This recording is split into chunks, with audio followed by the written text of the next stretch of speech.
તો જય શ્રી રામ, જય હનુમાન દાદા. તો કેમ છો મારી યુટ્યુબ ફેમિલી? મજામાં તો છે ને? તો ગુડ મોર્નિંગ બધાને. અને અત્યારે વાગી ગયા છે 9:15 અને આજે હું સવારથી કામ કરી રહી છું, ઘરની બધી સાફ સફાઈ કરી રહી છું, કારણ કે આજે આવવાનું છે એક સ્પેશિયલ મહેમાન, જે આમ તો અમારા ગરીબી છે, આમ મહેમાન છે, અને આમ પહેલા ફેમિલી મેમ્બર હતું અને અત્યારે મહેમાન થઈ ગયું છે. તો એ મહેમાન આવવાનું છે. તો એ મહેમાન કોણ છે એ જોવા માટે આ વ્લોગને એન્ડ સુધી જોયા કરજો અને એન્ડ સુધી બન્યા રહેજો. અને આજના વ્લોગમાં ખૂબ જ મજા આવવાની છે, કારણ કે આજે એક સ્પેશિયલ માણસ આવવાનું છે. તો આજે ઘરની સાફ સફાઈ કરી રહી છું, તો માથું પણ નથી ઓળાયું અને આવી જ રીતે ઘરની નોકરની જેમ ફરું છું. તો ઘરનું બધું કામ પતાવી લો અને જ્યારે મહેમાન આવે ત્યારે હું તમને બતાવીશ કે આજે કોણ આવ્યું છે. તો જે મહેમાન આવવાના છે એના માટે જમવાનું બનાવી રહી છું, ચાલુ કરી દીધું છે જમવાનું. લોટ બાંધવાનું પણ ચાલુ કરી દીધું છે. અને શાક કયું બનાવવાનું છે ખબર નહીં, હજી શાકભાજીવાળો આવે પછી ખબર પડે કે શાનું શાક બનાવીએ. અને અહીંયા આપણા જે નાના બિલાડી બેન છે એ સવારના સૂતા છે, કારણ કે આખી રાત એણે જાગીને કોકરોચ પકડ્યા છે. ચાલો કરી દઉં, તો જમવાનું બનાવી લઈએ અને બ્લોગને એન્ડ સુધી જતા રહેજો, કારણ કે આજે કોણ આવવાનું છે એ સ્પેશિયલ જોવા જેવું છે. તો જે મહેમાન આવવાના હતા એ આવી ગયા છે અને મહેમાન કોણ આવ્યું છે એ હું તમને બતાવવાનું છું.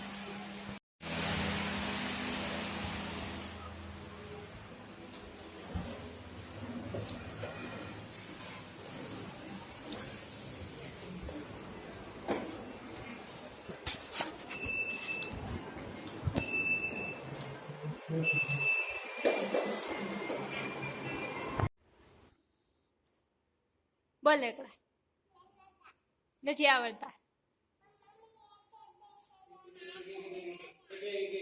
તારું નામ શું?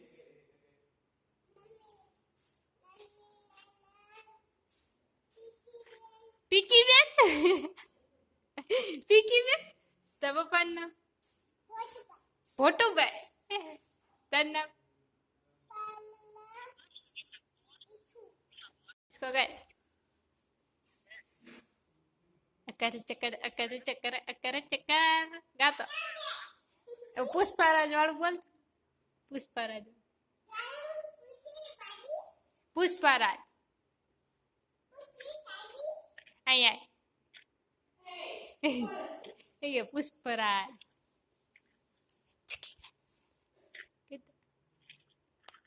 झुकेगा नहीं साला के तो आगे उभी रहीन कर.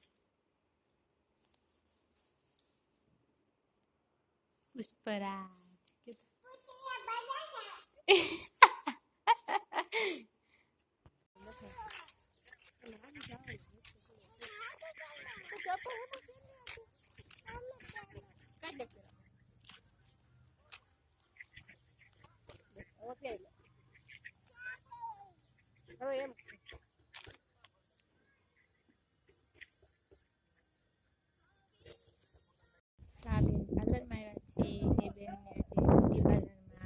મોઢું ધોવડાવવાનું છે, ફેશિયલ કરાવવાનું છે, એટલે હાય એની અંદર ન જવાય. આ છે મારી બેનની છોકરી. તો આ છે અમારા મહેમાન, મોંઘેરા મહેમાન છે. અહીંયા અહીંયા